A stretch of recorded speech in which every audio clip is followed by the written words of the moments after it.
зүйлийг үүсгэсэн хөх толботон үүсгэн бүтээсэн хөгчөө тэнгэрийн дор хөхтэй мөргөн одны эзэн сорхчуу хааны дээдэс язгарын улаач бүр за мөн дэхс мөнх тэнгэрийн төлөөлөгч заяагч эзэн улаач бүр чинсөө гэдэг үр бий байна. За ингээд энд хүрэлцэн ирсэн эс язгуураа тодлоод өөрийн эс язгууртаа бэхжсэн үрс бүхэндээ нэгэн зүйлийг сорхчоо хааны төлөөлөл болгож сорхчоо хааны айлдварыг дамжуулъя. Ихэс мөнх тэнгэр буюу Ике мөнх тэнгэрээс гэрэл сүл. Мөнхийн оршигч гэрэл сүл. Үүргэн бүтээгдсэн билээ, үүртгэгдсэн билээ. За бидний хөх толботон хөх нуруутан хөгчөө тэнгэр эцэг мөнх тэнгэрийн дор хөгчөө тэнгэрийн хөхтэй мөргөн одон гаригаас мөн уран арлоосноос хөхөөс хөхтөл хөх нуруутан үүсгэн үүртгсэн яхнэ. За ийм учраас хамгийн анхны хөх эсийг үүсгэсэн бүтээгдсэн нь хөх хян буюу ихэс язгуур болоо. За хөх хянаас салаалж 13 өрсүүд нь буюу 13 хян 13 эс язгуурууд салаалан түүж энэ дэлхийд хүн төрлөختөн чиглүүлэн замчлахаар мөн хөгжүүлэхээр өндөр тэнгэртэй эцэг мөнх тэнгэртэй бидний өвдөөцүүд хамгийн ихэнд үүсэхдээ ангаар гэрэлжээ. Их дэлхийг эхлэлээс төгсгөл хүртэл нь хэрхэн яаж жаяглан тэнгэрийн жагийг газрын хөрсөн дээр буулгаж ахуйгаар нь аж төрүүлэх хэрхэн хөгжүүлэх яаж хамгаалах гэд бүх зүйлийг хариуцахаар тэнгэрт тангалсан байна.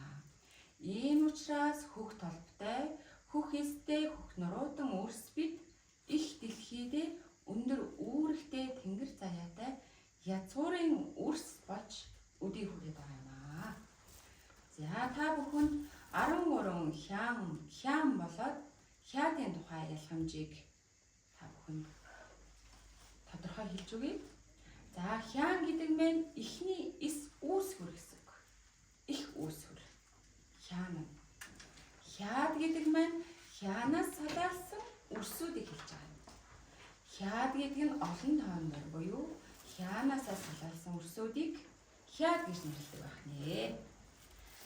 За тэгэхээр энэ их дэлхийн эхлэлээс төгсгөлийн энэ циклийн хөгжлийн үйл явцад бид энэ бүхэнд бидний өвдөц өөрсдийн өв уламжлал ёс жаяг яаж энд их дэлхийд газар шороотойгоо хэрхэн харьцаж байгаль дэлхийтэйгээ зөв зохиролтойгоор амьдрах бүх ур ухааныг хөгчөө тэнгэрээс хөх өвгдийн судар бүхэн удам мураг яс язгуур бүрдэн тээж энэ бүхнээрээ жаяглаж өдий хүрсэн билээ.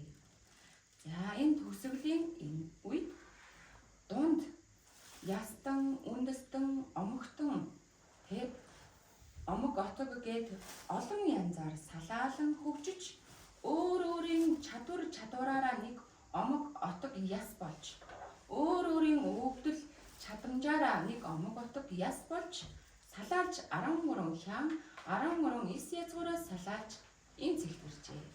Ийм учраас бидний аав ээжийн өвөө эмээгийн удам ургийнх нь урд байдаг яс угсаа урийн хяад дархиад энэ бүхэн байна бол ясны гаруулын үүслийн утга гэсэн үг юм аа. Ясныхан гэсэн үг. Ойлгомжтой байгаа. Хянаас салаалсан эсээсээ салаалсан ясны гаруул гэсэн үг. Тодтгол гэсэн үг. Түүнээс хяад буюу энэ хамгийн ихний эхэлсэн цэг бол биш юм. Хянаасаа эхлэж салаалж хөгжиж яваад заах нь боршомчууд гэхэд нэг өөр өвдөлттэй байгаа шин тий. Уран хяадууд гэдэг чинь өөр өвдөлттэй байгаа байхгүй. Тэд бүгд нийлжээж нэг ястан үндэстэн гэсэн үг. Үндэстэн болж хөгжсөн гэсэн. За дархтууд ихэд дархан ур чадвартайнууд нь нийлээд нэг омог отог болсонтой адилхан. Урлаач нар нийлээд нэг омог отог болоод тэндээ өөрийгөө тодорхойлсон нэг омог отгийн алдартай болсон гэж таарч байна. Ингэж салаалсан учраас бидний өв дээдсүүд хаанаас эхэлсэн тэр эхлэл дээрээ ирээд байгаа гэсэн үг. Эсэн дээрээ ирсэн гэсэн ихний эсэн дээрээ. Харин өмнө нь бол бид нэр хаана ямар уг гарвалтай юм, ямар нутаг хошуунаас салаалсан бидний өв дээдс яаж төрдөг байсан гэд наад үе ирж судалж явдаг байсан бол одоо тэр үеийн судлах хугацаа дууссан гэсэн. Таны мэдэх хугацаа дууссан учраас бид эхний эс язгууртаа эвлэг нэгдэх нь Тэнгэрийн зарлагдор бууж байгаа бидний үүрэг болж таарч байгаа. За ийм учраас дээд Тэнгэрээс ихэс мөнх Тэнгэр, эцэг мөнх Тэнгэрийн зарилгийг онч суу, чин суу хоёр үр тосон авч өндөр дээд язгуурын хөгчөө Тэнгэрийн соргочоо дээдсийн хаан замчилж чиглүүлж байгаагаар энэ 13 эс язгуурыг тодлож энэ 13 чуулаан буюу их хэвийн алтан гимж гэсэн уухалал чуулааныг өрнүүлээд яваад байгаа юм. Энэ чуулааны гол учир улбаа нь юу вэ гэхээр за яг эхлээд гаднаасаа харахад бид нэг галдаа нэгдэж байна. Монгол хүн өрцөндөө өр зүрхэндээ галтай, нүдэндээ цогтой, сүнсэндээ гэрэлтэй, сүлдэндээ мөнхийн гэрэлтэй оршдог, мөнхийн оршуугаас ирсэн мөнх Тэнгэртэй тамгалгаатай өрсөд. Энэ өрсөд бүхнийг нэгдүүлэх, эвлүүлэх ганцхан зүйл бол гал юм. Галын тахилга, галын их чуулаан гэдэг нь ямар нэгэн шашин шүтлэг мөхөр сүсэгтэй ерөөсөө хамаарал. Ягаад гэвэл дээд Тэнгэрээс холбогддог бидний гол зүйл бол галын ирчмээр дамжуулж дээд Тэнгэртэйгээ холбогдож дэлхийн цөмтөөгөө холбогддог байсан. Ингэж бид өөр зүрхнийхээ галын ирчсийг сацраан гэрэлтүүлж өөрийнхөө сүнсний хиймрийг сэргээж сүлдэндээ бэхждэг байсан юм аа. За чуулаан болгонд 3 гол мөн чанар явагдаж байгаа. Эхэнд нь бид эцэг эхэс Тэнгэр, эцэг Тэнгэрийн доорх их хаадын хүчин дор их галдаан нэгдэж байгаа. Бүх монголчуудыг нэгдэх уриалгыг одоо түгээн сацрааж байгаа. За хоёрт нь бид галдаа нэгдсэн өрсөд яаж байгаа вэ? Чин үнэн, чин шудраг, чин ариун гэдэг Тэнгэрийн жаяг ёсоор зарчимлагдаж тамгар гуйж байгаа. За яагаад тамгар гуйж байгаа вэ? Би үнэхээр монгол хүн л бол яг энэ цагт эхлэл төгсгөлийн цагт ирсэн л бол төрсөн бол би энэ их орон газар шороондоо их дэлхийд эзэн байна. Гэхэрч эзэн байна гэдэг нь эзэрхийлэхийг хэлэхгүй юм. Мөн энэ бүх газар шороог эзэмшиж өөртөө ашиглахыг хэлэхгүй юм аа. Энэ их орон газар шороогоо их дэлхийг мянган түмэн жил онгон дагшнаар нь байлгахын тулд бидний хоч ухаан яаж аж төрөхөд тэр чинь бидний эзэн байх үг юм аа. За ингийн тулд бид эзэн нь байхын тулд тангар өргөж байгаа. Гуравт нь яаж байгаа вэ? 13 эс язгуураа тодлогдож 13 эс язгууртаа эвлэн нэгдэж байгаа. Ингэж 3 мөн чанарт амин чанартай үйл дүүргээд чуулаан одоо 6 дугаар чуулаан дүүрээд 7 дугаар чуулаан 4 сарын 27-нд эхлэхэд бэлтгэгдэж байна. Гэхэрч бид их дэлхий их орондоо нэгдүүлэхийн тулд хөх талбтай, хөгстэй, өрсүүдээ нэгдүүлэхийн тулд энэ чуулаанаар нэг галдаа нэгдүүлээд бол нэгтчлээ гэж сэтгэл ханахгүй. Бидний үйл хэрэг бүхэн 13 дугаар чуулаан дүүрээд дууслаа гэж бол бодож болохгүй. Яагаад тэгэхээр энэ циклийн дараачийн үйл ажиллагаа юу вэ? Бид улс их орныхон доороос дэлхийн цөмийг бүхий л өөрийн нутаг усныхаа гал судлуудыг татаж нэг галт зангидаж хөх талд өрсөд нэг галтаа бэхжснээр дэлхий бүхэн лөө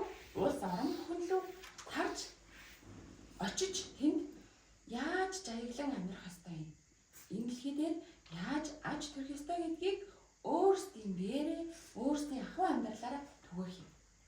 За ингэж түгээхийн тулд бид яах нь вэ? Бид бүхэн өөрсдийн хэрглэж буй, идэж буй хоол унд, өмсөж буй хувцас хэрэглээ бүхэн маань хүнийх болсон байна. Их эзэн Чингис хааны минь хэлгээр идэж буй хоолоо өөрсдөө хий. Өмсөж буй хувцасаа өөрсдөө урал хийдэг. Тэгэхээр бид бүхэн энд бэлэг талдаа дээд тэнгэртэй галын хүчээр нэгдэж байгаа. Арга талдаа бид энд эвлэн нэгдсэн үрс бүхэн өөр өөрийн удамтай ямар нэгэн чадвартай байгаа. Ойдлчин, урлаач, мэргэд, судартан, дархтууд гэх энэ бүх тэр ур дүй бүхнийг эвлэн нэгдүүлээд тэр ур ухааныг өвөг дээдтэй холбож энд бүтээж байгаа бүтээл урлан бүхэн маань Тэнгэрийн эрчим, эрчис, өвгдийн эрчим, галын эрчмээрээ тэтгэгдэж амилсан зүйлийг бүтээж урлах юм. Ингэж уралснараа бид үйлдвэрлэл, зохион байгуулалт бүтээл бүхнийг урлаж хөндлөмжтэй түгээх нэ. Ингэж энэ нь нэг талаараа галдаа нэгтгэж нөгөө талаараа хөх төрөм их бүрнэн зохион байгуулах суурийг тавьж байгаа юм. Арга бэлгийг хослуулна гэдэг нь дандаа бэлэг ертөнцийг ярьж Тэнгэрийг ярьж явах биш. Энд махан биеэр аж төрж яваал бол арга бэлгээ тэнцвэрлэж ахуй амьдралаа дээдийн эрчмээр дамжуулан дэлгэрүүлэн түгэх юм. Ийм учраас бидний өмсөх хувцас амь эрчистэй байж бидний ууж идж байгаа идэлэг бүхэн өөрсдийн амин анхны чанараараа хүртэж явах юм. Ингэж бид жинхэнэ тэр хамгийн ихний үүссэн дээд язгуурт хөхөөс хөх талбарт Монгол үр болох юм.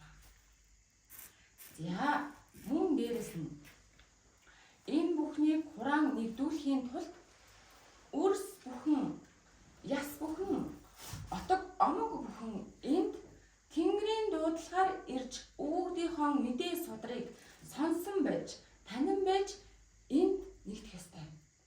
Түүнээс өөр өөрөө байгаа газар бүхэн дээрээ тэнд нэгэн оршихуйг бүтээгээд тэр оршихуйгаа эзэн болох гэж бол биш юм аа. За мөн дээрэс нь эцэг Тэнгэрийн дор түүчэлэгдэж яваа хоёр үрч бас энд өөрийн ашиг сонирхлын үүднээс өөрсдийнхөө оюун ухаанаар сэтгэж энд үүлийг үлдээд байгаа юм бол биш ээ. Их Монголынхон төлөө, их дэлхийн төлөө энэ бүхнийг урлаж яваа юм. Ийм учраас гал бүлүүд, отог омог бүхэн яг энэ цаг хугацаа шахагдж байгаа богино энэ хугацаанд асар хурдтайгаар ухан таниж эвлэн нэгдэх нь бидний үүрэг юм. Түүнээс өөрийн эгодоо эсвэл өөрийн суусан тэр оршихуйд